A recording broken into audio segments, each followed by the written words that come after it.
que cette première manifestation de l'école de la citoyenneté ait lieu à l'université, cela me comble de joie. Lorsque j'étais doyen, j'étais toujours heureux quand on pouvait s'ouvrir, quand il pouvait y avoir des non-universitaires dans notre université. C'est la maison de tous. Et là-dessus, le président Yves Jean sait très bien que je suis complètement en phase avec lui sur cette volonté qu'il a d'ouvrir cette université. Et puis aussi, ce qui me comble de joie, c'est que j'ai toujours été convaincu que ce qui manquait, c'était dans notre vie politique, c'était précisément cette possibilité de donner à tous les citoyens des outils pour comprendre notre société et de cette façon pour pouvoir être véritablement des acteurs de cette société, pas seulement au moment du vote, c'est important de pouvoir voter en connaissance de cause, bien sûr, mais au contraire, pendant, je dirais, tous les moments forts de la vie politique. Et c'est pour ça que moi, je suis toujours très heureux quand je peux venir participer à ma place pour essayer d'éclairer tel ou tel débat. Et je voudrais remercier Jean-François Macaire et Benoît Tirant de m'avoir demandé de venir devant vous ce matin. Alors, citoyenneté, sans doute, mais là, je dirais qu'il y a dans notre discours politique beaucoup de mots que l'on utilise, que tous les acteurs utilisent, mais on ne leur donne pas toujours le même sens. Prenez le mot de république. S'il y a un mot qui est aujourd'hui très souvent utilisé, c'est le mot de république, de principe républicain. Mais je ne suis pas convaincu qu'on l'imagine toujours de la même façon. Vous avez dans notre Constitution un article, c'est dans l'article 89, qui dit que la forme républicaine du gouvernement ne peut faire l'objet d'une révision. Ça a été posé en 1884. Je peux vous dire que l'interprétation que beaucoup en donnent aujourd'hui n'est certainement pas celle que l'on donnait en 1884. En 1884, c'était simple, ça veut dire qu'il ne pourra pas y avoir de monarchie, point. Aujourd'hui, quand on parle de principe républicain, on a souvent d'autres idées et pas forcément toujours de bonnes idées.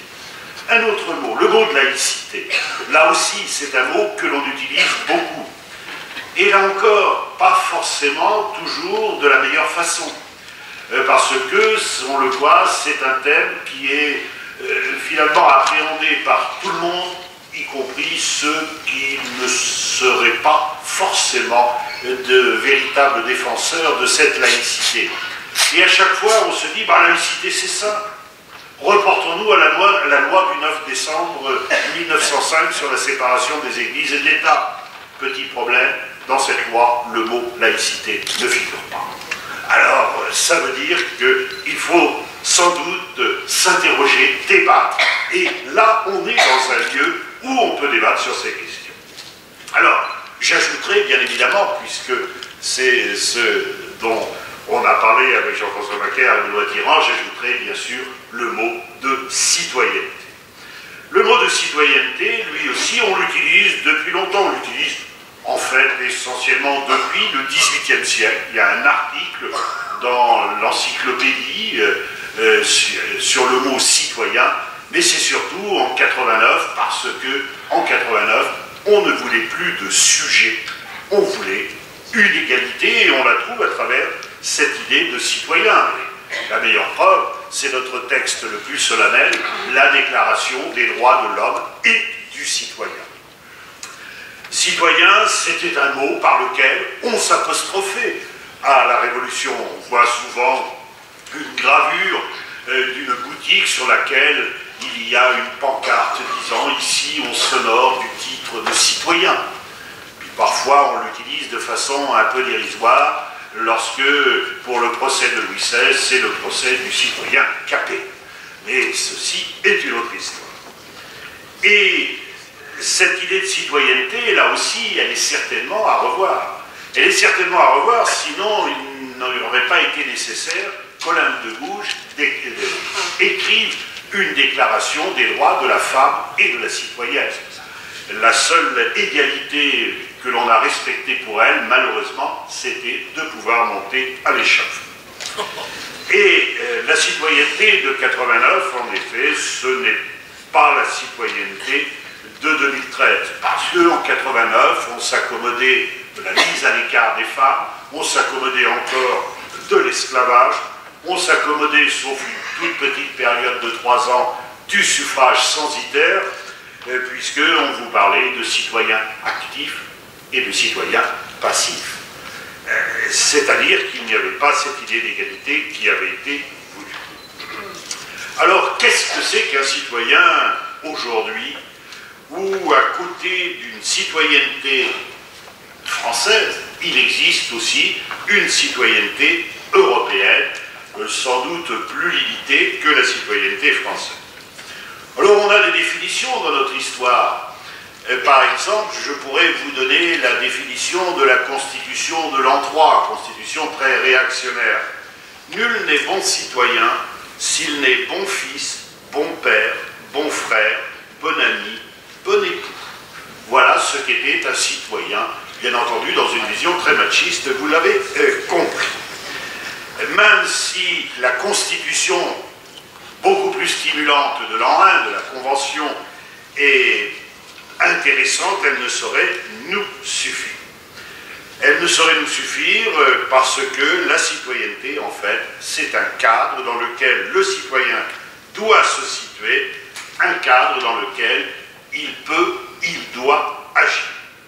Et à cet égard, le rôle des partis politiques est un rôle essentiel. C'est un rôle essentiel, comme en témoigne précisément l'initiative du Parti socialiste de la Vienne, en mettant en place cette école de la citoyenneté qui doit être un lieu d'épanouissement de cette citoyenneté. En réalité, vous l'avez dit tout à l'heure, c'est la continuation d'un travail qui a été déjà fait.